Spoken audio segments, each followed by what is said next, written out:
अब हम एक नया टॉपिक स्टार्ट करने जा रहे हैं, law of diminishing marginal utility, कानून तकलील अफादा मुख्ततम।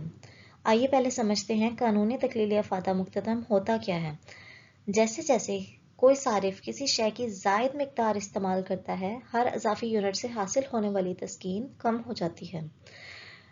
The additional utility which a person derives from an increase of his stock of a thing diminishing with every increase in the stock of that he already has. इसको आसान लफ्जों में कैसे करेंगे? Other things remaining same, as a person consumes successive unit of a commodity, the marginal utility diminishes constantly. इसको इस picture से देखें जिसमें आप ये फिश है, इसको ये शार्क जोन सी है, फर्स्ट कंज्यूम फर्स्ट यूनिट, तो आप ये समझ लें कि आपको इतनी सेटिस्फेक्शन मिली कि जैसे आपने इतनी बड़ी फिश खाई हो, ठीक है। फिर दूसरा आपका, जब आप दूसरा दोबारा खाते हैं तो आपकी सेटिस्फेक्शन लेवल कम हो जाता है। फिर आप तीसरा यूनिट कंज्यूम करते हैं तो वो और छोटा हो जाता है, फिर चौथे यूनिट पे और एक वक्त ऐसा आता है जिसमें आपको कोई सेटिस्फेक्शन नहीं होती। तो यही law of diminishing marginal utility का समझाने का मकसद है कि जैसे जैसे किसी शय की ज़्यादा मिकदार इस्तेमाल करते हैं तो हर अजाफी यूनिट से क्या होता है, उसकी तस्कीन में कमी आ जाती है, और एक पॉइंट ऐसा आता है जिसमें वो तस्कीन बिल्कुल ही ख़त्म हो जाती है। आइए देखते हैं इसकी कुछ अजम्पशंस, इसके कुछ मफरूजात। ये क्या है? कार्डिनल मेजरमेंट है, मतलब यूटिलिटी को नंबरों में नापा जा सकता है। रैशनैलिटी है, कंज्यूमर्स में लॉजिकल डिसीजंस। फिर है constant marginal utility of money, the value of money remain constant, मतलब जो पैसे की कदर है वो कंसिस्टेंट रहेगी। कंटिन्यूस यूज, मतलब goods are use continuously consistently over time, मतलब एक चीज़ है, आप उसको यूज़ कर रहे हैं और आप उसी को यूज़ करते रहेंगे।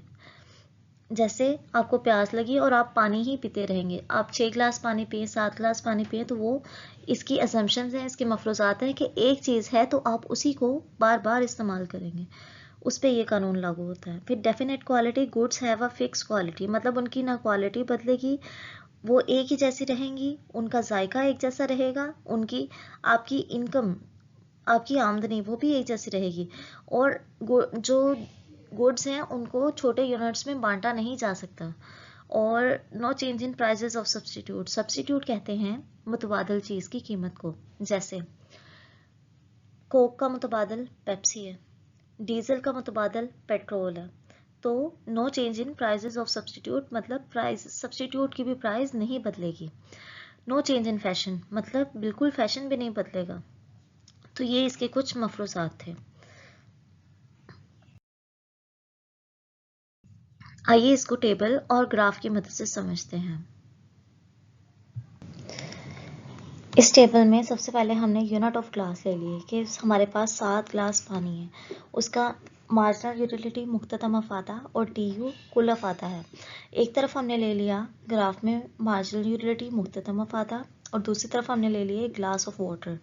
तो जैसे जैसे पहला यूनिट पे आपकी मार्जिनल यूटिलिटी कितनी थी, पहले ग्लास पे आपकी मार्जिनल यूटिलिटी कितनी है, ये देखें ये 10 है।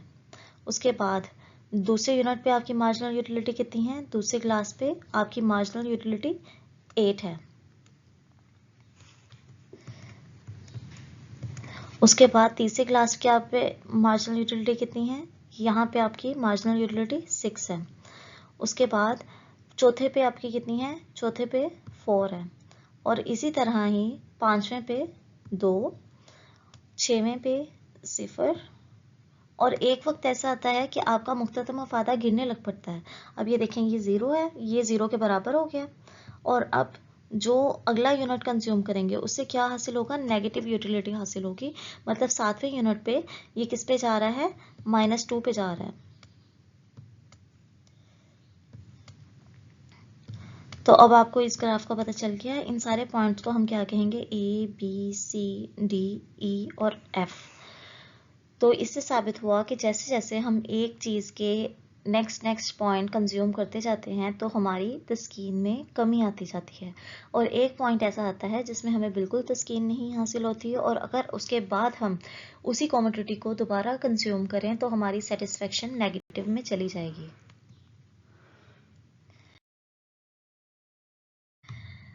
आगे हम देखते हैं इसकी लिमिटेशंस।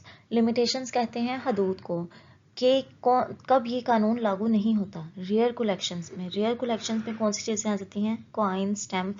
जैसे कि हमने पीछे उसकी मफरूजात, उसकी असम्पशन में पढ़ा कि चीज़ें सेम रहेंगी, होमोजेनिटी होगी, उनमें कोई तब्दीली नहीं आएगी। तो इधर रेयर कलेक्शन आ जाए तो फिर सेटिस्फेक्शन बढ़ जाती है, उन चीज़ों की तरफ ज़्यादा हो जाती है, तो ये तब ये कानून लागू नहीं होता। नॉलेज, आर्ट और इनोवेशन, जब क्रिएटिव सेटिस्फेक्शन इंक्रीज हो जाए तब भी ये कानून लागू नहीं होता। प्रेशियस गुड पे भी ये कानून लागू नहीं होता। हिस्टोरिकल थिंग्स पे भी नहीं लागू होता। नारकोटिक्स पे भी नहीं, नारकोटिक्स और एडिक्टिव सब्सटेंसेस पे भी नहीं अप्लाई होता। और डेकोरेशन गुड्स पे भी नहीं होता। और फैशन आइटम्स, जैसा कि हमने अजम्पशंस में पढ़ा कि फैशन नहीं बदलेगा, अगर फैशन बदल गया तो ये कानून लागू नहीं होगा। डिमॉन्स्ट्रेशन इफेक्ट मतलब utility increase due to show of factor, तो ये सारी चीज़ें हों तो ये कानून लागू नहीं होगा।